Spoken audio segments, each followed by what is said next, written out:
आज आप देख रहे हैं विश्व में एक बहुत बड़ा युद्ध छिड़ा हुआ। बोलो किसके बीच में छिड़ा हुआ? इजराइल और हमास।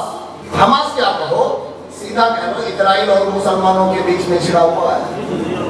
क्यों इधर उधर की बात करें? हमास हो, हिजबुल्लाह हो, ये सब है तो मुसलमान ही, कोई यहूदी तो इनमें है नहीं। और लोग कह रहे हैं यहूदी तो इजराइल में 1948 में गए, तो तब से वो इजराइल उनका है, उससे पहले तो नहीं था।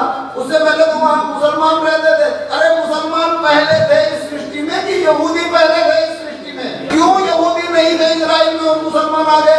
याद रहे, यह भी जानना आवश्यक है, क्योंकि आज यहूदी कुछ लाख में पूरे विश्व में है, लेकिन इनका ये वजूद मिटा क्यों? क्योंकि ये परिवर्तित तो हो गए, लेकिन इन्होंने अपने भीतर आने की अनुमति किसी को भी संसार में दी नहीं। किसी को यहूदी बनने ही नहीं दिया। यहूदी बनने का उनके पास कोई कार्यक्रम ही नहीं है, वो यहूदी किसी को बनने ही नहीं देते। और मुसलमानों ने क्या किया? यहूदियों को क्या बना लिया? ईसाइयों ने क्या किया? यहूदियों को क्या बना लिया? ईसाइयों ने ईसाई बना लिया, मुसलमानों ने मुसलमान बना लिया, और ये सारी दुनिया में बिखर कर रह गए। तब इन्होंने एक संकल्प लिया था कि हम अपनी पूज्य धरती को प्राप्त करेंगे। जब भी एक यहूदी दूसरे यहूदी से मिलता था तो ये नमस्ते करते थे, अपनी परंपरा अपनी रीति के अनुसार गले मिलते थे, और फिर एक दूसरे से कहते थे अगली बार यरूशलेम में मिलेंगे।